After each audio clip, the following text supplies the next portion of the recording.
drones attacked the city of Saratov. This plant is one of the oldest in the Russian Federation. Since August, Ukraine has hit half of Russia's 38 major oil refineries. And that led to something no one expected: a fuel shortage in one of the world's most oil-rich countries. Its gas stations are now struggling to keep fuel available. Ukraine's campaign targets oil refineries deep inside Russia, far from the front lines. These strikes are gradually weakening Russia's energy infrastructure and could significantly disrupt its oil production if they continue. In theory, Russia can refine 6.5 million barrels of oil every single day. That's the third largest capacity in the world. In practice, it's running at about 5.4 million barrels a day. But even oil giants have choke points. See, every summer, Russia's refineries need a break. They shut down for maintenance. At the same time, car travel spikes. Just move a little bit, it stops. This summer, demand was heightened further because more Russians traveled by car to avoid flight cancellations that were caused by Ukrainian drone attacks on transport infrastructure. And then there's the government part.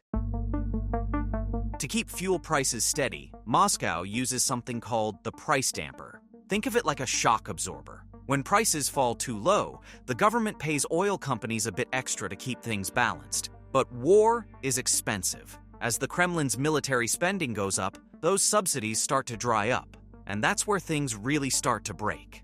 The big oil companies begin hoarding fuel for their own gas stations. Meanwhile, the smaller independent stations, which make up 70% of the entire market, are left with empty pumps. Complete collapse. No gasoline at all. I drove to 5 different stations. Some only serve customers with coupons. What is this? The Soviet Union all over again? So on paper, Russia looks like an energy powerhouse. But behind the numbers, its energy system is stretched thin by war and bad timing. In rural Russia, most gas stations are independent, and when they run dry, it's not just an inconvenience, it's a lifeline cutoff. Farmers can't fuel their tractors, truckers can't deliver goods, everyday life just stops.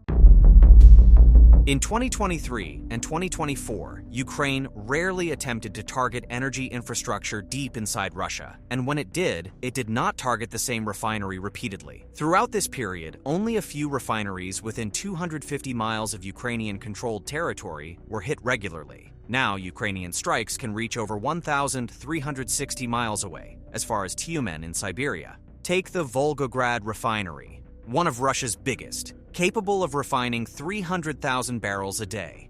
It's been hit 5 times in just 2 months. Now, a drone strike doesn't completely destroy a refinery. These are huge industrial complexes. But repeated hits can keep them stuck in repair mode, constantly needing parts that are already hard to get because of sanctions. And recently, Ukraine's attacks have gotten better. Thanks to US intelligence support, Ukraine now launches massive drone swarms that overwhelm Russian air defenses. Each successful strike can cripple fuel supply in entire regions, forcing Russia to ship fuel by rail from refineries hundreds of miles away. And if several refineries get hit at once, those problems start to snowball fast. Unless Moscow makes a breakthrough in anti-drone defenses, something neither side has achieved since the full-scale war began, Ukraine's efforts will continue to inflict damage. The overall outcome will depend on a series of variables. How fast can Russia repair refineries? How many times can the same unit be fixed before it just fails completely? How many number of drones are needed to overwhelm Russia air defense? And how many drones Ukraine can deploy, and for how long? Drone warfare is a numbers game. Most drones get shot down. Their purpose is to saturate the air defense system. For a single attack to be effective, dozens, perhaps hundreds of drones must be launched, each carrying at least 100 pounds of payload. The most effective attacks involve strikes on multiple units at the same plant, and the same plants must be repeatedly struck as the damage from the previous attacks gets fixed. Keeping up a successful campaign against refineries requires thousands of drones a week, sustained over several months. This is a game in which the attacker has the advantage. Russia can't defend everything. It has to choose which refineries to protect and which to leave exposed. Meanwhile, the attacker can simply switch targets whenever it wants. Russia's air defenses haven't been able to stop the drone attacks, so they're trying something else. At some refineries, workers are throwing up quick, improvised fixes: metal netting, wire mesh, and makeshift shields over key equipment. It looks basic, almost primitive, but it actually helps. Because when a drone hits something even slightly off target, it can mean the difference between a small dent and a catastrophic fire.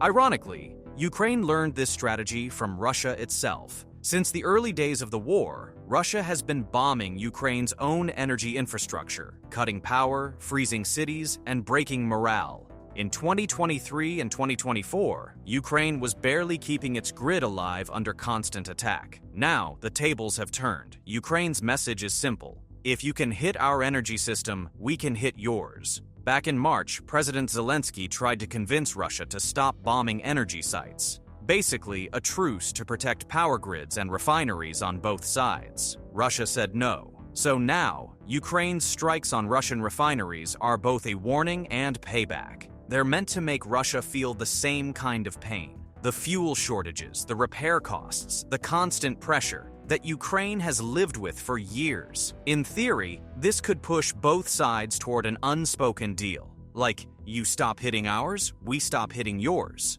But that hasn't happened. Instead, the attacks have only escalated. And there's another reason Ukraine keeps going after refineries. They're just better targets. Pipelines or storage tanks can be fixed in a few days, but refineries, with their huge, complex machinery, can take weeks or even months to repair. They're harder to fix, harder to protect, and they send a much louder message. By late September, Ukraine's drone strikes had cut Russia's refining output by about 10%. That's a big hit, but surprisingly, Russia has managed to contain the damage. Fuel shortages and retail price spikes have largely been confined to particular regions. Russia responded by imposing temporary gasoline export bans and partial diesel restrictions. But to make up for it, it just sells crude oil instead, the raw stuff that refineries normally process. That way, it still earns most of the money it would have made, just in a different way. But for Russian oil companies, this workaround still hurts. Selling raw crude oil makes about $10 less per barrel than selling refined fuels like gasoline or diesel. And then came more bad news. On October 23rd, the US hit major Russian oil companies, Rosneft and Lukoil, with new sanctions. These are tremendous sanctions. These are very big. Those are against their two big oil companies. That move is expected to make it even harder for Russia to export oil, adding more pressure to an already struggling industry. For now, Russia can still fix enough damage to keep things running. But the constant hits are slowly wearing the system down. Refineries are operating, but barely. Maintenance is delayed, repairs are rushed, and safety problems are piling up. It's not a total collapse, just a slow, quiet breakdown. In the long run, three things will decide the future of Russia's oil industry. First, how fast and how often Ukraine can keep striking. Second, how quickly Russia can repair what's been damaged, and whether it can find enough spare parts as sanctions tighten. And third, global oil prices. If prices drop, Russia's budget gets squeezed, making it harder to fund both fuel subsidies and the war. If refining capacity keeps falling, Russia might have to cut corners, producing lower-quality fuels like naphtha-based gasoline or high-sulfur diesel. That could help with shortages, but it would mean dirtier air and damaged engines over time. Moscow is also turning to Belarus for help, hoping it can supply up to 30% of Russia's gasoline needs. But those are just temporary fixes, not real solutions. Ukraine can't destroy Russia's oil system overnight, but it can bleed it slowly, forcing Moscow into a constant cycle of damage control.